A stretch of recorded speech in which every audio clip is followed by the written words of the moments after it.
1947 से 1970 के बीच में आई कुछ प्रमुख बॉलीवुड हॉरर फिल्में या डरावनी कहानियों वाली फिल्में इस प्रकार हैं। एक, महल 1949, कमाल अमरोही द्वारा निर्देशित। ये फिल्म एक रहस्यमयी प्रेम कहानी है जिसमें एक हवेली और एक रहस्यमयी औरत का भूतिया माहौल है। इसे अक्सर शुरुआती और प्रभावशाली गॉथिक रोमांस / सस्पेंस फिल्मों में गिना जाता है। 2, 20 साल बाद 1962, बीरेन नाग द्वारा निर्देशित। यह एक सस्पेंस थ्रिलर है जिसमें एक भूतिया कहानी के तत्व हैं। यह सर आर्थर कॉनन डॉयल की द हाउंड ऑफ द बास्करविल्स से प्रेरित है और एक रहस्यमयी मौत और एक बड़ी संपत्ति में अजीबोगरीब घटनाओं के इर्द गिर्द घूमती है। 3, कोहरा 1964, बीरेन नाग द्वारा निर्देशित। ये फिल्म भी एक सस्पेंसफुल रूपांतरण है, इस बार डैफ्ने डू मॉरियर के उपन्यास रेबेका का। हालांकि यह पूरी तरह से हॉरर नहीं है, लेकिन इसका गॉथिक माहौल, अतीत के रहस्य और दिवंगत पत्नी की भयानक उपस्थिति बेचैनी और रहस्य का भाव पैदा करती है। 4, वो कौन थी 1964, राज खोसला द्वारा निर्देशित।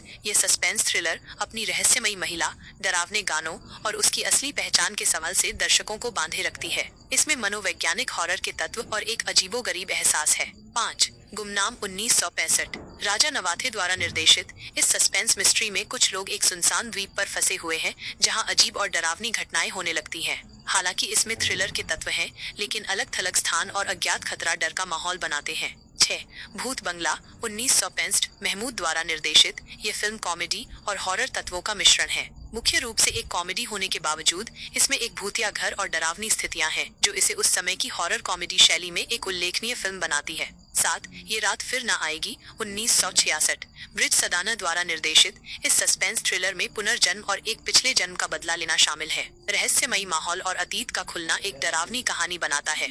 ये ध्यान रखना महत्वपूर्ण है कि इस अवधि के दौरान बॉलीवुड में हॉरर की परिभाषा बाद की स्पष्ट हॉरर फिल्मों से अलग थी। इन फिल्मों में अक्सर डर और बेचैनी का माहौल बनाने के लिए वातावरण, सस्पेंस और अलौकिक तत्वों पर भरोसा किया जाता था। कुछ अन्य फिल्में जिनमें हॉरर या सस्पेंसफुल तत्व माने जा सकते हैं, उनमें शिकारी 1963 और टॉवर हाउस 1962 शामिल हैं। हालांकि वे थ्रिलर शैलियों की ओर अधिक झुकी हुई हैं। 1970 का दशक बॉलीवुड में अधिक स्पष्ट हॉरर फिल्मों की शुरुआत का प्रतीक होगा, खासकर रामसे ब्रदर्स के उदय के साथ।